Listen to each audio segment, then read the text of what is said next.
Moi, tu m'entends comme ça? Ah là je t'entends, ouais. Là c'est bon là. C'est très très faible.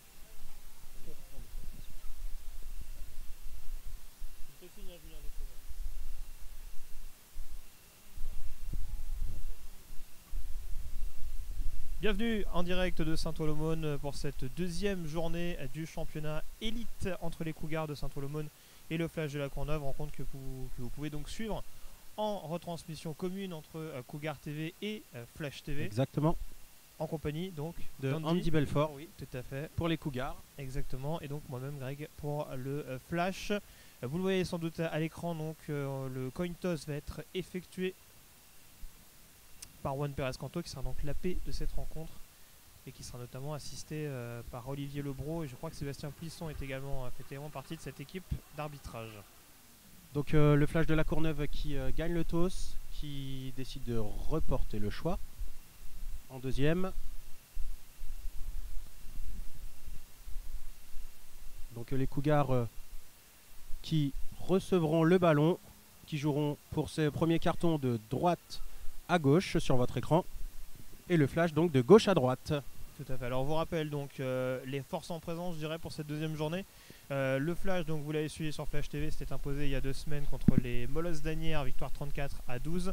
Et les Cougars, donc on dit en première journée chez les Templiers, avaient dû concéder match nul 14 partout. Exactement, exactement. Après avoir mené 14-0 en première mi-temps, les Cougars donc, se sont fait rattraper en deuxième mi-temps par les Templiers, donc, ce qui a donné un très très bon match malgré un match nul.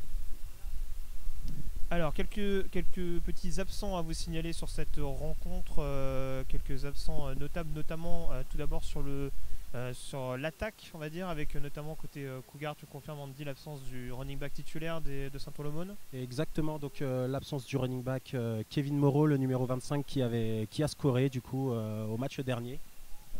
Voilà, qui sera absent pour cette partie. Et on devra donc avoir Isaac Amoako a priori dans le backfield offensif, en tout cas comme starter sur cette position. Côté Flash, un absent notable à vous signaler, c'est Steve Delaval qui a priori ne devrait pas officier donc au poste de receveur. Et j'essaie de regarder le roster, il me semble que Laurent Marceline n'est pas là non plus. Il n'était déjà pas là face au Molosses. Et le coup d'envoi qui va donc être donné en quelques secondes par le Flash de la Courneuve. En returner pour les Cougars, donc Elvi Varela, le numéro 85, Isaac Amoako, le numéro 29. Et le coup de pied de Céline Diane, c'est sur la droite. Et donc c'est donné, c'est en direction d'Amoako qui se saisit de la balle. Exactement. Qui se bloque à l'intérieur, qui casse le premier plaquage. Et il sera finalement rattrapé par Kevin Joyce. On connaît hein, le côté redoutable un peu de Kevin Joyce sur les retours de coups de pied. Très précieux contre les Molosses. Et donc les Cougars donc, qui vont pouvoir se placer sur la ligne des 33 yards. Un bon petit retour quand même hein, d'Amoako pour démarrer cette rencontre. Oui, un petit gain de 15 yards, donc pas mal, qui suit les premiers blocs et qui se fait vite rattraper par la tenaille du Flash. Et alors on va pouvoir suivre ce premier drive de Tanner Price, qui avait fait un match un petit peu sur courant alternatif à l'image des Cougars sur la première partie avec un 17h36 mais un peu plus de 270 yards. Tout à Après fait. ça suit plein centre. Plan centre pour Botella. C'est pour Botella qui s'arrête sur la ligne des 50. C'est un beau gain sur cette première passe de Price, donc qui donne le tempo tout de suite. Hein. Exactement, il faut se méfier pour le Flash. On rappelle qu'il s'était incliné ici même en deuxième semaine, 39-24 l'année passée. Et la passe à suivre de Tanner Price sur la gauche, c'est relâché. Varela qui ne réussit pas à saisir cette balle. Donc on va passer en deuxième et 10 pour les Cougars. Et d'ailleurs, corrige-moi Andy si je dis une bêtise, mais il me semble que. Alors, Alexis Enchantin est de retour sur ce match, il me semble pas l'avoir vu contre les Templiers. Exactement. Donc, ça fait une menace supplémentaire dans les airs côté Saint-Olomone. Tout à fait. Donc les Cougars bénéficient de leur meilleure force aérienne sur ce match. On va voir si ce sera vraiment bénéfique. Allez, une nouvelle passe sur la gauche. Et c'est relâché. Ouais, c'était un petit peu trop loin. Ouais, un peu trop long pour Varela qui malgré tout plonge pour essayer d'avoir ce ballon. Mais, deuxième passe incomplète de Tanner Price. Donc troisième et 10. Alors je parlais des absents tout à l'heure côté Flash, j'insistais plutôt sur l'attaque. On sait qu'il y a également des absents au niveau de la défense. Steve Berton notamment au poste de DB n'est toujours pas là.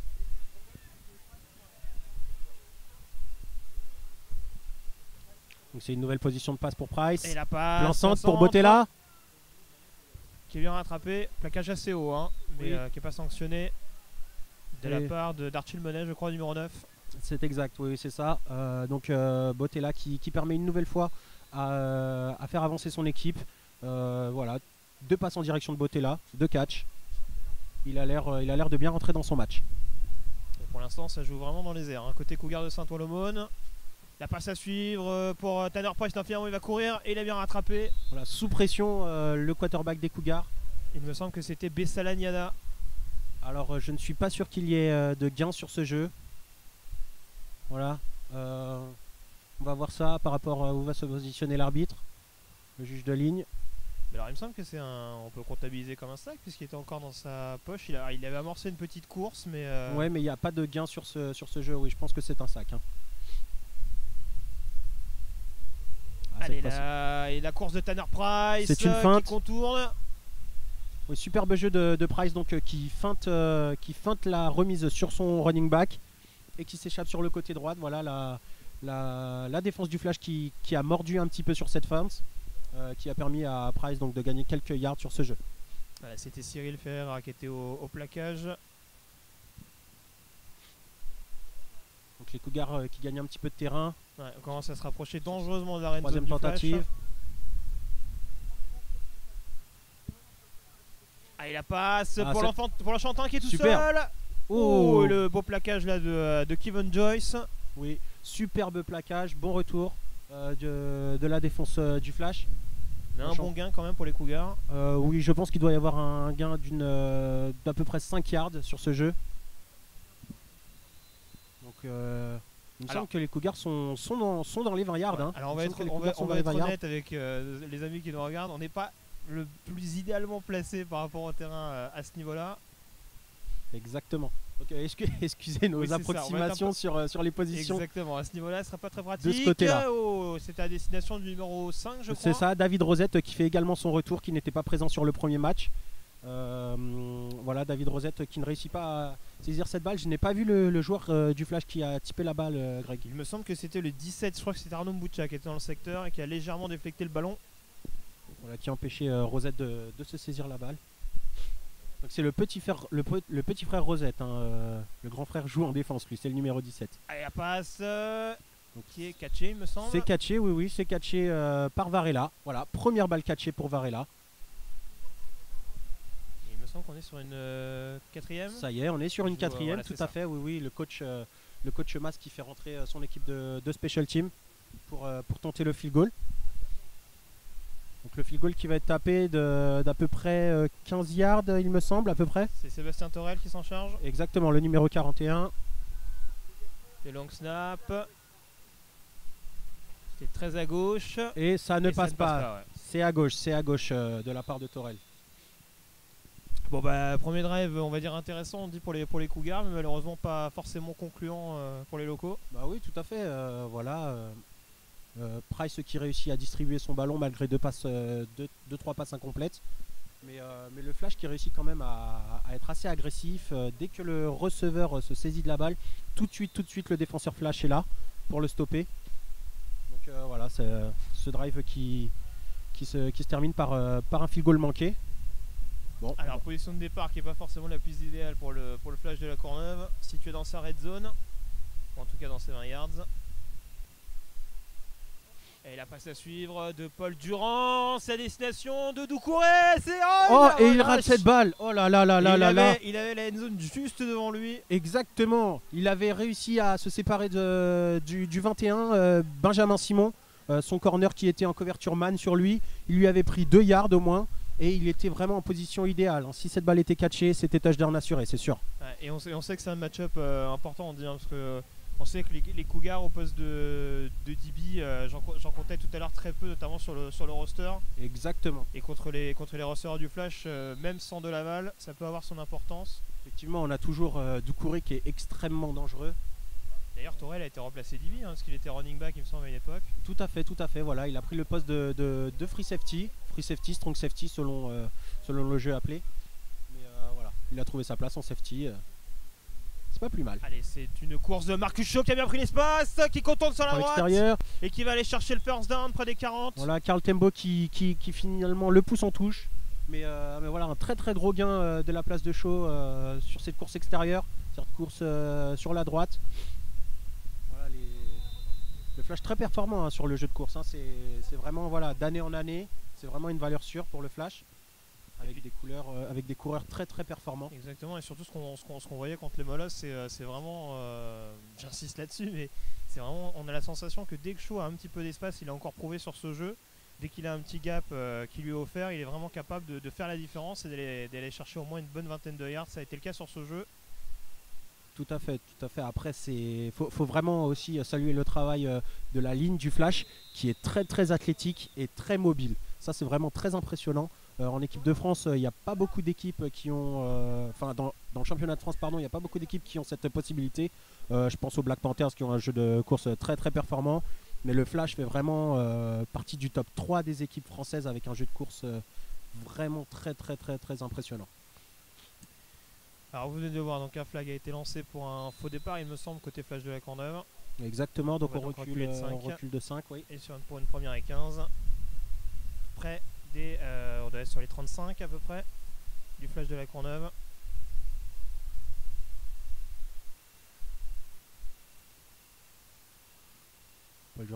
Durant, c'est pour Mamba et ça a lâché. Et tout de suite pris par Ben Simon, oui, Ben Simon tout de suite qui ne permet pas au receveur Flash de saisir cette balle. C'est ça. Malgré le déficit de taille, on va dire, il a plutôt joué au niveau des mains de Mwamba et ça fait la différence. Exactement, alors voilà, ça c'est la force des corners Cougars, c'est que effectivement peut-être qu'ils vont être un petit peu plus petits, mais leur vivacité va leur permettre d'être rapidement sur le receveur, en tout cas sur les petits tracés, et tout de suite être à l'impact pour empêcher un catch qui a l'air facile. Allez, deuxième et 15 pour le Flash, la motion de la part de Stéphane Fortes qui récupère le ballon, qui contourne sur la gauche et qui est bien plaqué. C'est Torel qui réussit à le plaquer. Mais donc voilà, le Flash qui va se rapprocher, qui va avoir un petit gain de 5 yards hein, quand même sur cette course, mine de rien.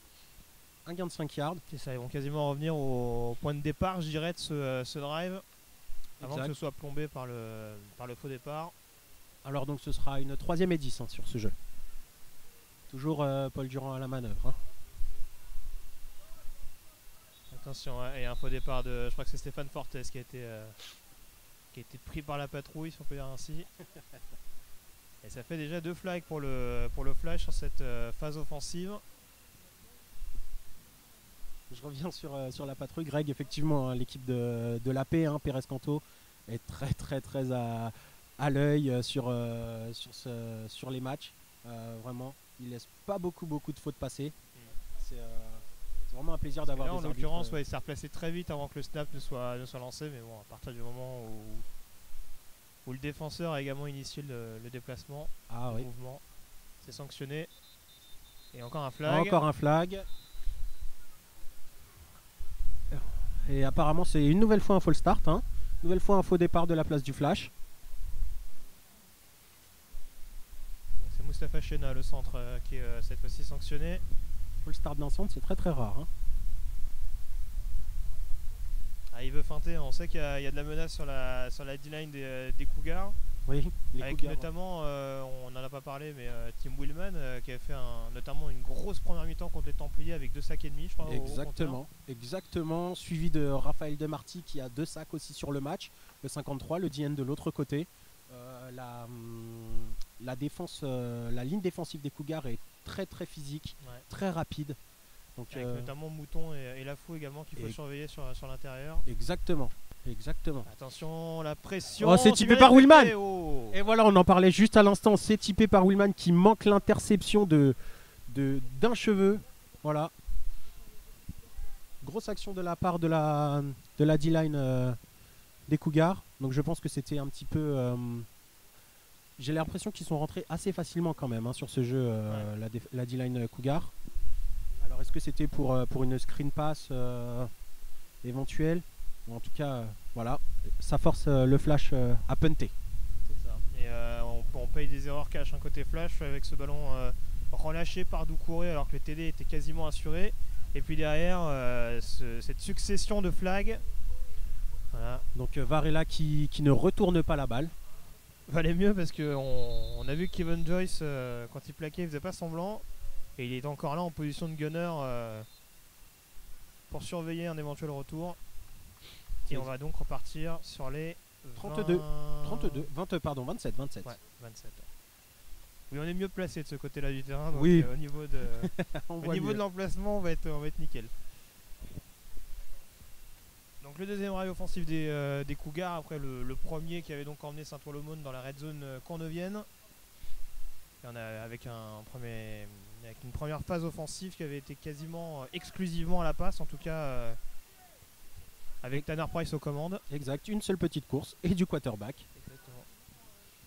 Donc voilà hein, la formation caractéristique des Cougars, formation spread avec 2 receveurs de chaque côté, un running back dans le champ arrière, shotgun. Allez, la passe, oh c'était bas ça, c'était un peu bas, c'est à destination de David Rosette, ça. Le numéro 5, voilà. David Rosette un petit peu bas qui ne réussit pas à saisir cette balle. Donc ce sera une passe incomplète, 2e et 10 pour les Cougars.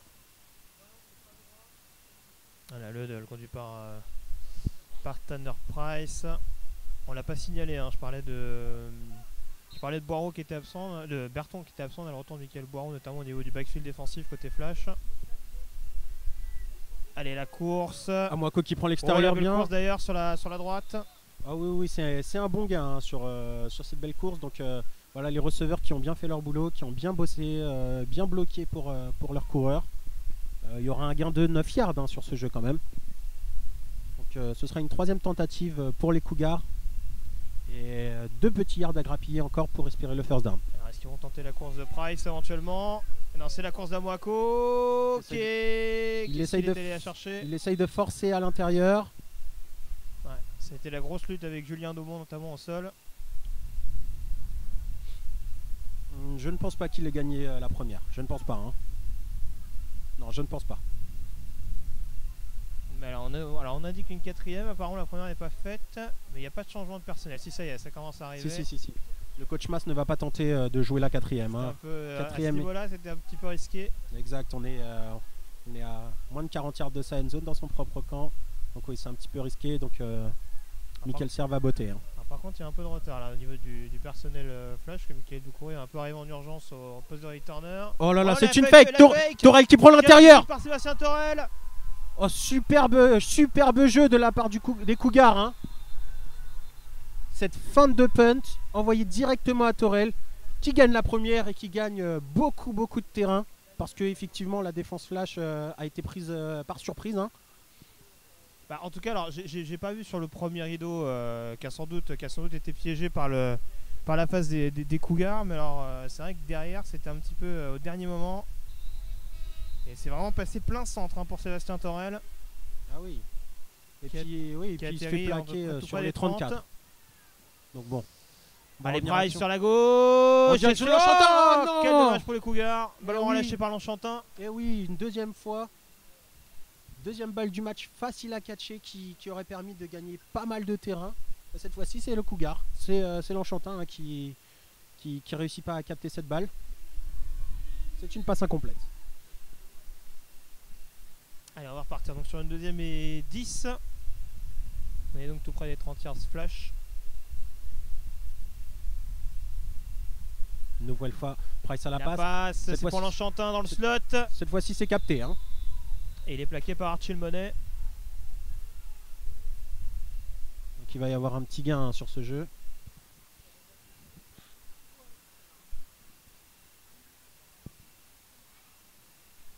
Donc les Cougars vont être en 3e tentative.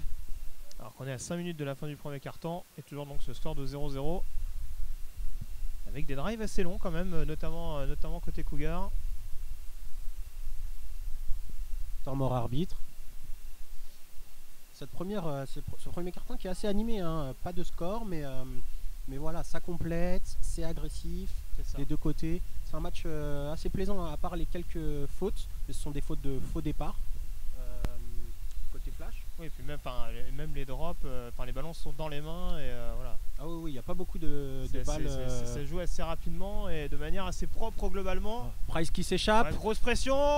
Qui réussit quand même à ne pas se faire saquer, à lancer cette balle. C'était limite j'ai intentionnel de mon point de vue. Mais oui, non, je suis entièrement d'accord. Lanyada avait initié le sac et heureusement pour les Cougars, Price a réussi à se débarrasser du ballon. Oui, cette fois-ci, il n'a pas eu suffisamment de temps pour lancer sa balle. Il a essayé de s'échapper vers l'extérieur, côté droit, mais bon, voilà. Il a quand même réussi à bien s'en sortir sur ce coup.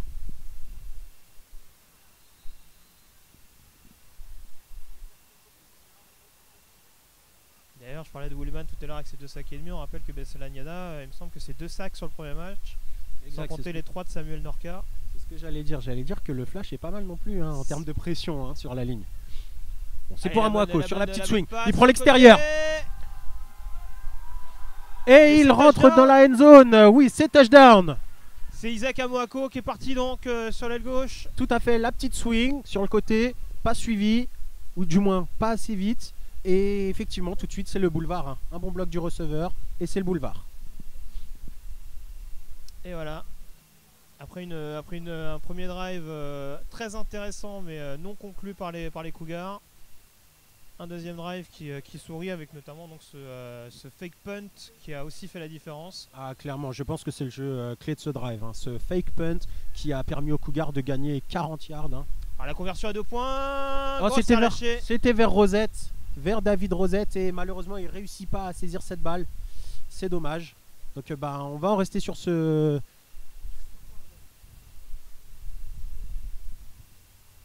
Ah non, c'est pas la conversion à 2 points. Non. Alors, non. Donné, oui, non, il y a une erreur. Il me semble que ça n'a pas été scoré. Non. Je pense que Amoako est sorti de la end zone juste avant d'entrer. Donc c'est toujours 0-0, oui. Amoako qui essaye de rentrer au centre et qui se fait tout de suite arrêter par 5 joueurs flash.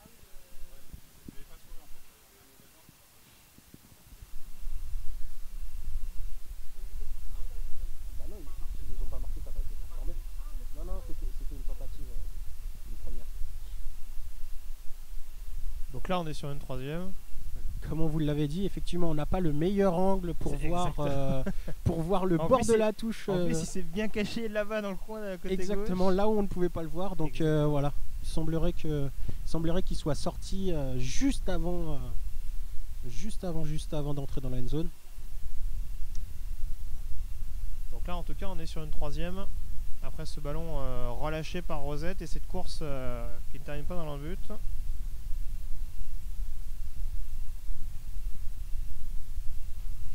Tanner Price qui donne ses instructions pour essayer de convertir ce très bon drive.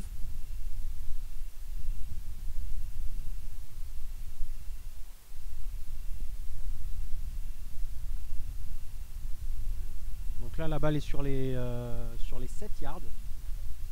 Sur les 7 yards. C'est Julien Daumont finalement qui apparemment se serait blessé sur ce jeu.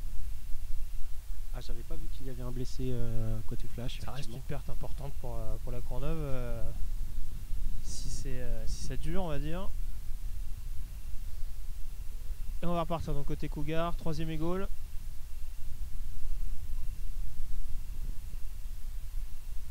Troisième et goal, cette fois-ci on positionne un fullback. Isaac Amoako qui prend l'extérieur. Price, il contourne. Ouais, c'est relâché. C'est pas catché, pas suffisamment en tout cas de la part du receveur Cougar. Et malheureusement, voilà les Cougars qui ne vont pas réussir à convertir ce très très bon drive une nouvelle fois. Voilà, on se retrouve une nouvelle fois en position de field goal pour les Cougars. La défense du Flash qui a bien tenu dans sa red zone. Ouais, globalement. Pour l'instant ça plie mais ça ne roule pas côté Flash en défense.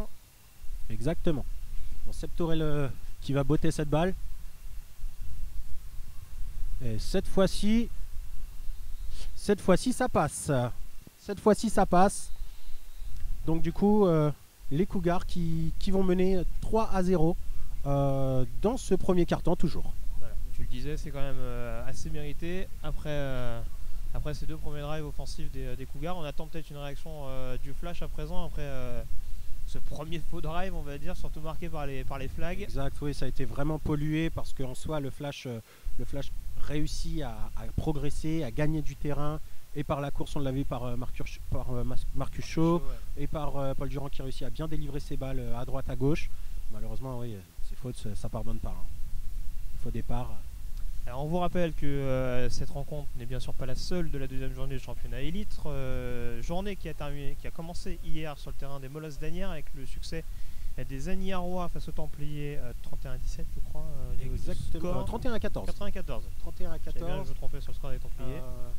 Ouais. Les Templiers, malgré 2 TD qui n'ont globalement pas vraiment existé hein, dans cette partie.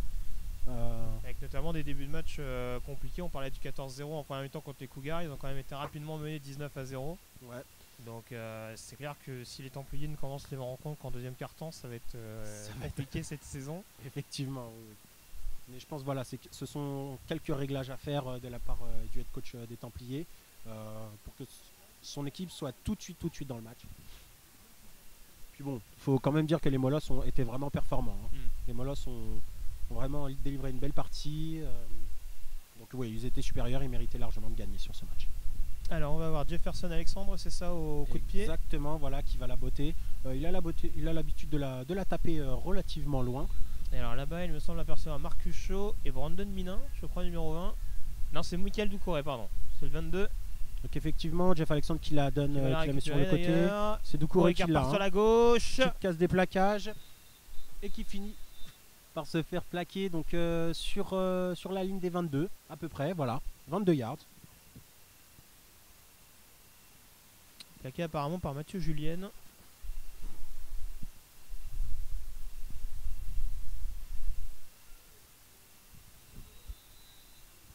Une nouvelle fois le flash qui va partir dans ses 20 yards, depuis ses 20 yards pour essayer de progresser, de gagner du terrain. C'est aussi ça la différence, on a vu que les Cougars avaient systématiquement commencé leur drive non loin de leurs 30 yards. Les positions ne sont pas toujours optimales pour les Courneuviens. Donc la balle est pour Shaw. Oh là là. C'est ça, qui a bien été attrapé tout de suite. Par Freeman Metrel. Effectivement, oui, tout de suite. On a vu le blitz. Plein centre, il n'était pas pris donc il était tout de suite sur le porteur. J'ai cru à un moment quand même que Marcus Shaw allait se relever. Hein. Je me suis dit le plaquage n'était pas assuré, il y avait le contact, mais j'ai pensé qu'il allait pouvoir repartir. Malheureusement non pour le flash.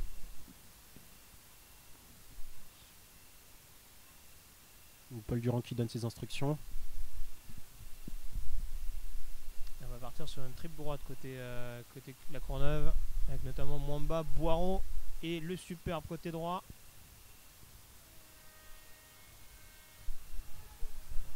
Allez, la passe sur la gauche, c'est pour Doucouré. C'est catché. Et c'est catché, Aboutouraï trop court. Il va aller au TD.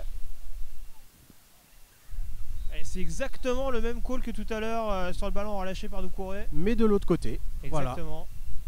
Et cette fois-ci, Doucouré saisit la balle et s'en va tout seul dans la end zone. Voilà, il bat son défenseur. Une nouvelle fois, il gagne les 2-3 yards de différence. Les 2-3 yards de différence qui lui suffisent pour catcher tranquillement son ballon et aller tout seul vers la end zone tout simplement. Et on en parlait tout à l'heure de ce match-up important parce que l'année dernière, donc les Cougars s'étaient imposés contre le Flash, mais on se rappelle qu'il y a 2 ans ici même, le Flash s'était imposé 42-27 je crois, avec notamment un festival de Delaval et Doucouré. Exactement, oui. Qui avait beaucoup fait souffrir les DB Cougars. Peut-être toi d'ailleurs, je ne sais pas. Je sais pas si tu étais là. J'étais là effectivement, mais bon, voilà, j'ai le sentiment quand même que voilà, depuis toutes ces années, le Flash dominait de la tête et des épaules le football américain français et voilà, gagnait très très souvent ses matchs contre les Cougars. Mais voilà, les Cougars depuis 2-3 ans réussissent à... Il y a 2 victoires, je crois, sur les 4 dernières rencontres, il y a 2 victoires Cougars. Dont une victoire il y a 3 ans, Greg, qui s'est joué au field goal à la dernière seconde par les Cougars. Septorel qui avait donné la victoire à son équipe. Victoire 17-14, je crois. Exactement.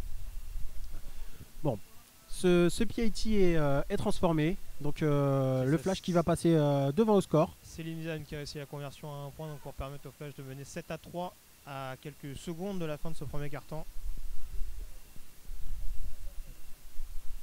Et pour l'instant, les attaques sont assez, sont globalement en réussite. Ouais, exactement. Quand il n'y a Voilà. pas de flag en tout cas. En tout cas, c'était culotté de la part de Paul Durand de retenter le jeu qui avait peut-être laissé douter son receveur sur le premier jeu offensif du côté flash. Il a relancé la fade sur le côté. Il a changé de corner en tout cas. Et cette fois-ci, voilà, effectivement, Ducoren crucifie les Cougars tout de suite. Alors il faut se méfier maintenant côté flash parce qu'on sait que sur le retour les Cougars ont déjà montré qu'il fallait s'en méfier avec toujours Amoako donc. Amoako et Varela, oui. Et oui. Varela. Voilà. Et toujours Selimzian au kick-off.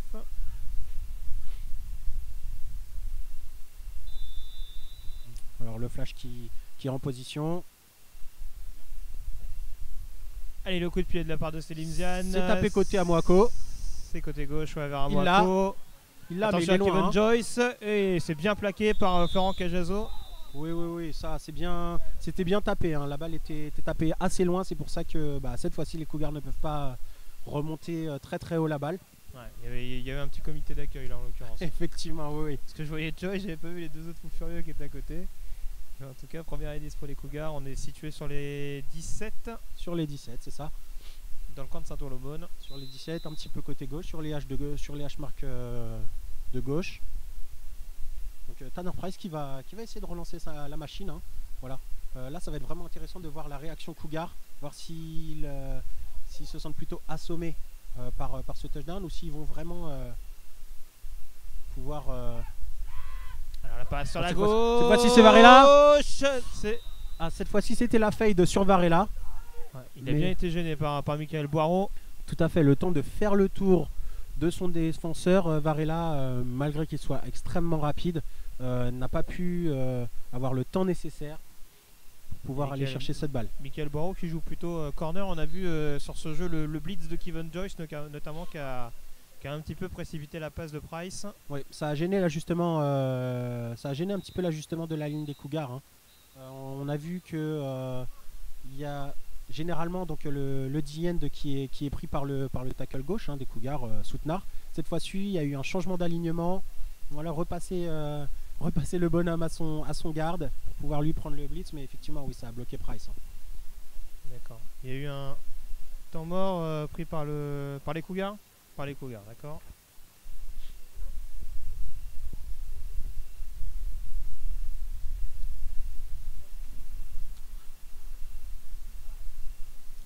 Donc temps mort côté Cougar.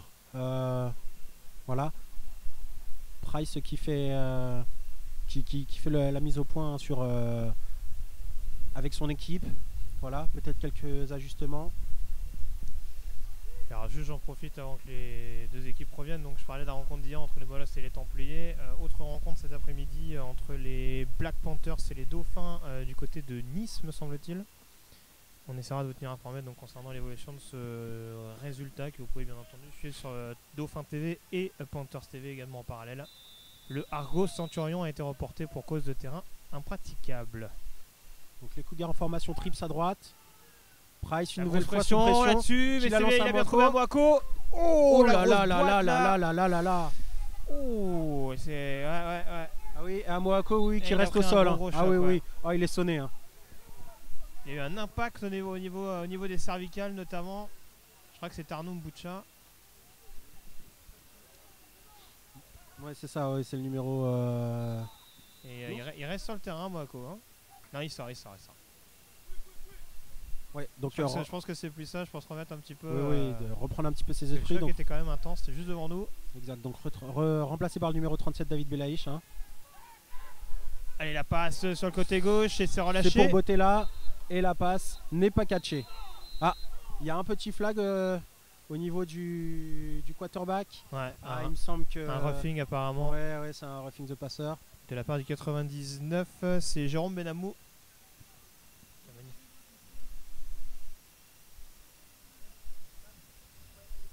Ah non, c'était Kevin Joyce plutôt. Ah, ouais, donc là, les Cougars là qui s'en sortent pas trop mal. C'était une troisième tentative et 5 et ils réussissent à gagner les 15 yards sur cette fausse. Donc, De toute façon, après, il y avait la fake punt. oui, mais bon, Non. on peut pas la sortir à tous les coups non plus. Là, je pense que si coup sur coup, la défense du Flash prend le fake punt, non, je pense que là, il y a un petit réajustement à faire quand même. Je glisse des idées, on sait jamais. Ouais, 0-0 pour l'instant entre les Dauphins et les Blacks. On est en début de deuxième quart-temps apparemment du côté du stade des Arboras à Nice. Greg, qu'est-ce que tu penses c'est quoi ton pronostic sur le match Dauphin Black Panthers? Je pense que comme beaucoup, je craignais pour les Dauphins une lourde défaite. On rappelle qu'ils ont quand même perdu 49-7 il y a 2 semaines contre Face les aux Argos, oui, c'est très impressionnant hein, d'ailleurs les Argos. Hein. Exactement. Donc, c'est pour ça que c'est un peu dommage de pas pouvoir se faire une idée encore plus précise contre les Centurions cet après-midi. Mais bon, pour l'instant, manifestement, les Niçois qui tiennent le coup contre l'attaque des Blacks. Donc, oui. apparemment, Après, le terrain est un petit peu détrempé. Ouais, voilà. Et puis, on sait un petit peu les difficultés sur le terrain de Nice. Malheureusement, voilà, leur terrain est un petit peu boueux. Voilà. Pas facile. Allez, la course du numéro 37 côté Cougar. Belaïch qui casse les premiers plaquages. Oh, assez étrange. Hein. L'impact n'était pas très fort, mais il semblerait que les défenseurs du Flash se soient glissés sur le porteur. Donc c'est pour ça que les deux se sont percutés. Il a pu repartir pour gagner 2 petits yards supplémentaires. Donc c'est David Belaïch, c'est ça? David Belaïch, tout à fait, Belaïch, c'est ça. pardon. C'est ça. Voilà qui sera le running back numéro 2 pour ce soir. Et une fois de plus, c'est pour Belaïch qui prend l'extérieur. Il part sur la gauche avant d'être plaqué par Bessalaniada. Sur la ligne des 50. Donc gros travail hein, de la ligne offensive Cougar qui laisse vraiment de l'espace à son running pour pouvoir se faufiler. Voilà, donc les Cougars qui progressent pas mal. On rappelle qu'on est toujours en premier quart hein, et toujours 7-3 en faveur du Flash. Et les Cougars qui avancent sur leur 3e drive offensif.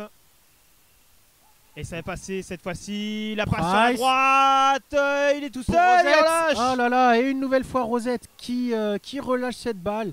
Ah, c'est pas possible. Hein. 3 balles qu'il relâche. 3 balles qui ont l'air plutôt faciles. J'espère vraiment que les Cougars ne vont pas payer ces petites fautes.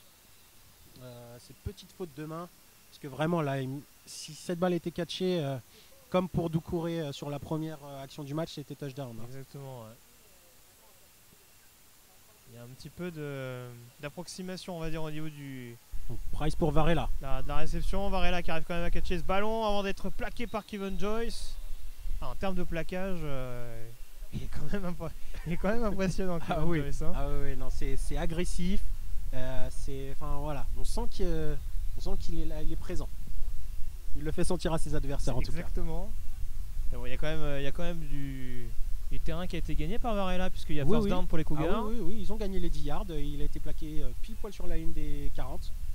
Donc c'est une première et 10 pour Saint-Ouen-l'Aumône.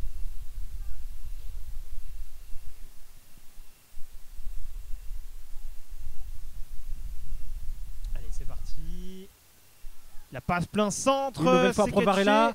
Les blocs à contresens de la place des receveurs. Oh là, c'est fumble. Et alors, apparemment ça exulte côté Flash. Ouais, c'est rendu au camp 9. Et oui, il semblerait que Varela ait perdu donc cette balle sur ce plaquage. Et malheureusement, les Cougars, le drive des Cougars qui va être arrêté à ce niveau-là. Le Flash qui va pouvoir récupérer le ballon. C'est presque frustrant quand même pour les Cougars parce qu'il y a vraiment des drives qui avancent, mais il y a toujours ce petit quelque chose avec notamment le plaquage. Je crois que c'est Mickaël Boireau qui, sous la pression, faire lâcher le ballon, et c'est donc Archie Lemonet apparemment qui recouvre le cuir pour permettre au Flash de réaliser le premier turnover de cette partie.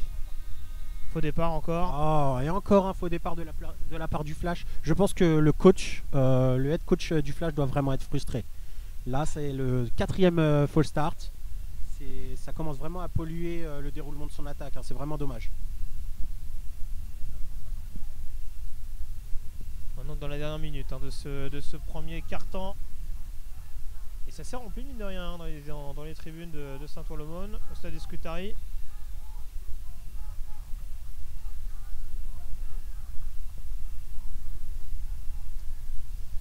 une passe à suivre apparemment. Il a la pression quand même. Ouais, c'est pas capché. De toute façon, apparemment, il vise un lineman non éligible manifestement.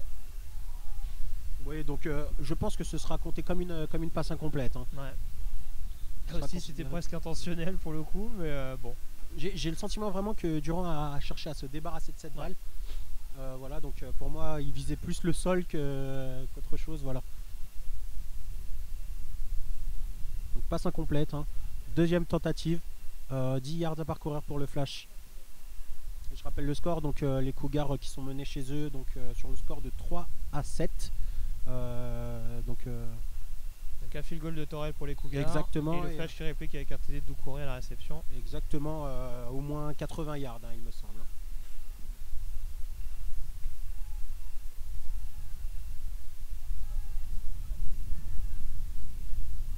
Allez, on va repartir. On est sur une trip gauche côté flash de la Courneuve avec toujours Marcus Shaw dans le backfield offensif. Les ajustements qui s'opèrent. Shaw qui passe de l'autre côté de Durand, donc la défense qui s'aligne. Et c'est une remise à Shaw. Shaw qui part plein centre, qui casse les plaquages. Et qui va gagner quand même du terrain hein, sur ce jeu. Hein.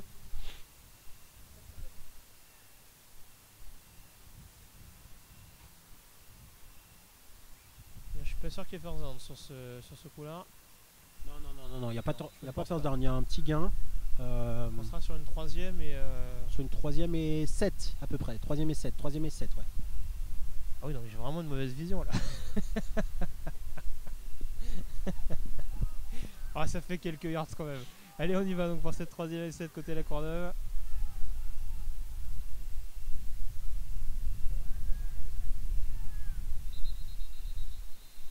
Qu'est-ce qui se passe? Temps mort arbitre.